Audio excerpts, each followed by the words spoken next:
Assalamualaikum warahmatullahi wabarakatuh. Saya Nadia Yusa Fitri. Di sini saya akan mencoba untuk menjelaskan mengenai penerapan Knowledge Management System pada SMA Negeri 1 Indralaya. Di sini saya akan menjelaskan bab 2 dari proposal tersebut. Yang pertama itu ada jenis-jenis pengetahuan. Jenis-jenis pengetahuan itu ada dua.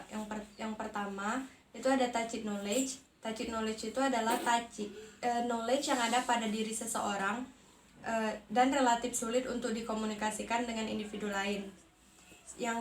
Tacit knowledge ini memiliki dua dimensi, yaitu dimensi teknis dan dimensi kognitif.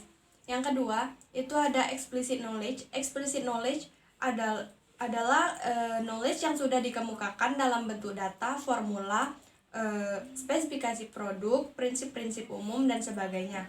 Knowledge ini sudah menjadi milik perusahaan sehingga siap untuk ditransfer kepada individu lain, baik secara formal maupun secara sistematis. Jadi, kedua knowledge tersebut bisa dikonversikan satu sama lain.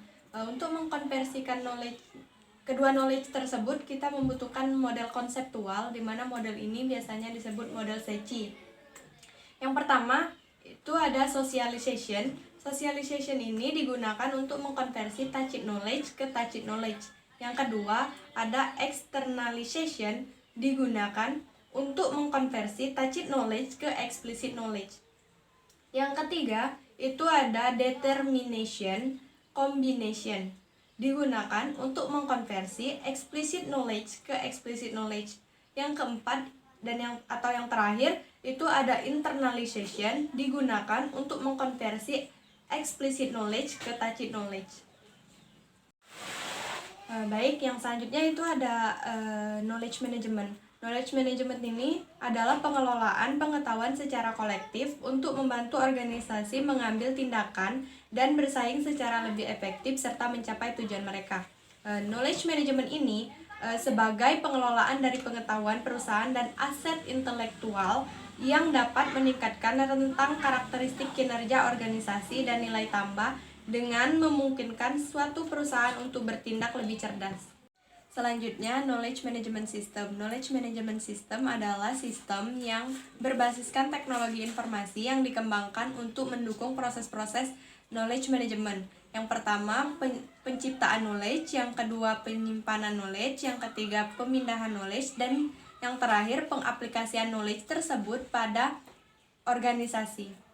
Selanjutnya itu algoritma Raita.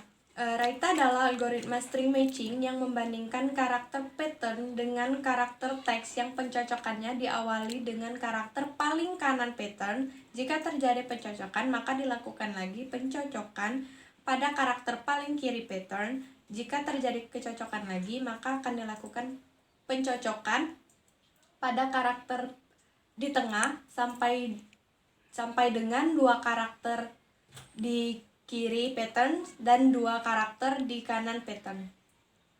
Berikutnya itu ada data flow diagram. Data flow diagram merupakan gambaran sistem secara logika yang tidak bergantung pada perangkat keras, perangkat lunak, struktur data, dan juga organisasi file. Dalam data flow diagram terdapat notasi-notasi yang biasa digunakan. Seperti yang pertama itu ada entitas. Entitas merupakan entity di luar sistem yang berhubungan langsung dengan sistem. Yang kedua itu proses. Proses merupakan kegiatan yang sedang dilakukan dan menggambarkan transformasi input sampai menjadi output. Yang selanjutnya itu alur data. Untuk menerangkan perpindahan data atau paket data dari satu bagian ke bagian lainnya. Dan yang terakhir itu data store, tempat penyimpanan data dalam database komputer. Selanjutnya itu ada PHP. PHP adalah kependekan dari Hypertext Preprocessor, merupakan suatu bahasa pemrograman open source yang sangat cocok atau dikhususkan untuk pengembangan web dan dapat ditanamkan pada sebuah skripsi HTML. PHP merupakan bahasa scripting server side di mana pemrosesan datanya dilakukan di sisi server. Selanjutnya, itu ada MySQL. MySQL itu adalah sebuah basis data yang mengandung satu atau sejumlah tabel. MySQL ini merupakan software dari RDBMS, di mana dapat mengelola database dengan cepat, dapat menampung data dalam jumlah yang besar, dan juga dapat diakses oleh banyak user dan dapat melakukan suatu proses secara bersamaan atau multi-thread. Baiklah, sekian dari saya. Terima kasih atas kesempatannya. Saya akhiri. Wassalamualaikum warahmatullahi wabarakatuh.